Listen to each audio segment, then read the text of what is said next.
Ako by sme mohli googliť efektívnejšie?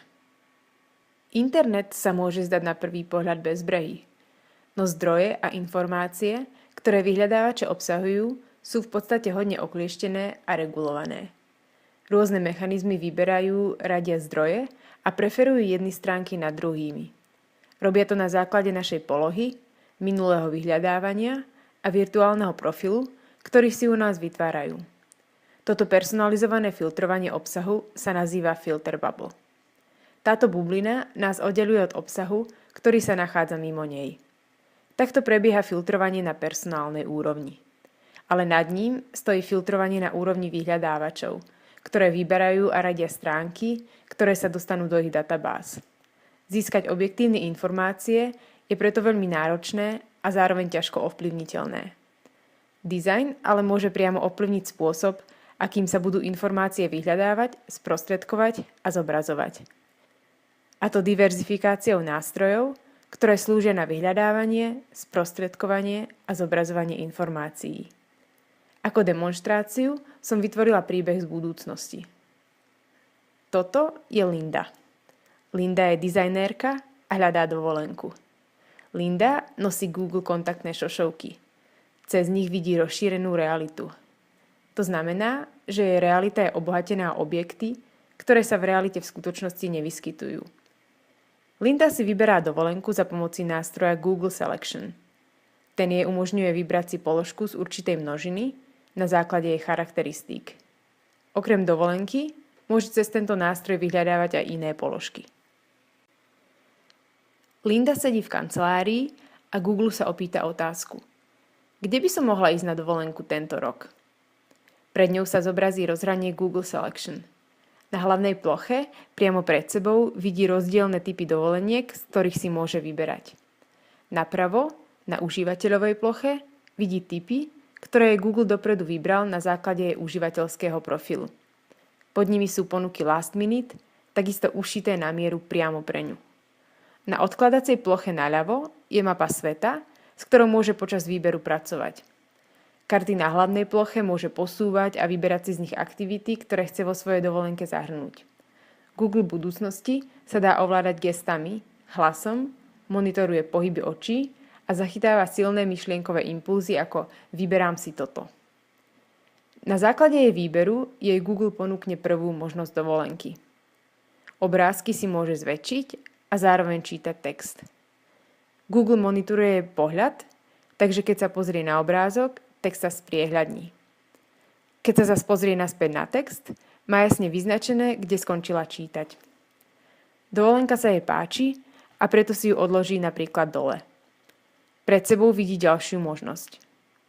Tentoraz sa rozhodne do obrázku vstúpiť ako do virtuálnej reality. Môže sa v ňom pohybovať, zatiaľ čo Google jej hovorí informácie o mieste. Hlavné body sa jej zobrazujú vpravo hore. Ak sa jej dovolenka pozdáva, zase si ju odloží. Takýmto spôsobom si vyberá najvhodnejšie destinácie, ktoré môže potom navzájom porovnávať. Lindu zaujalo díly a preto si v ňom niečo nájde pomocou nástroja Google Connections. Google Connections zobrazuje spojenia, ktoré má hľadaný výraz s inými výrazmi. Výsledky sa zobrazujú v mindmape, klastri.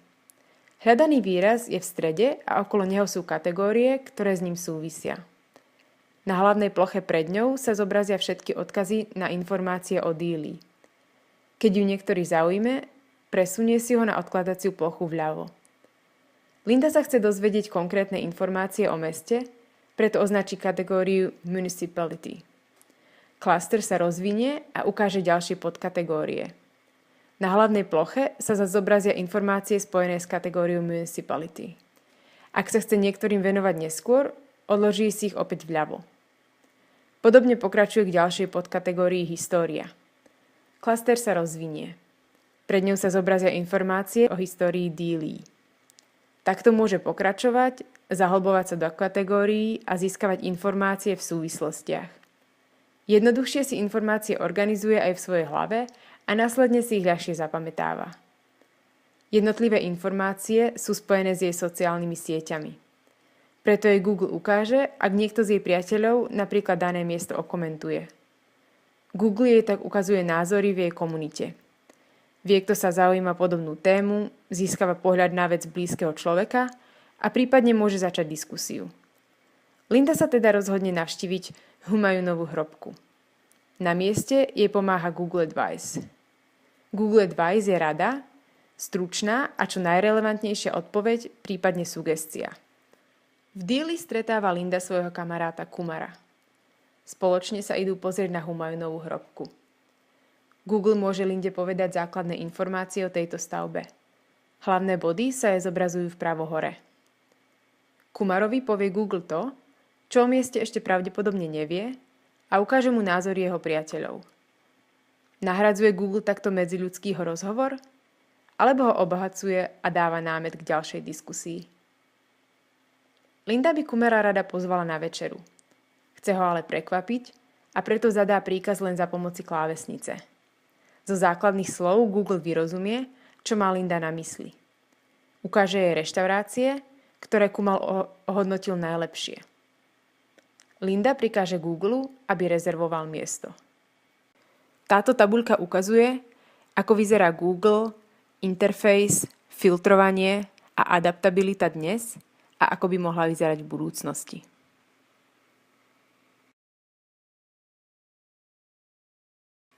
Ďakujem.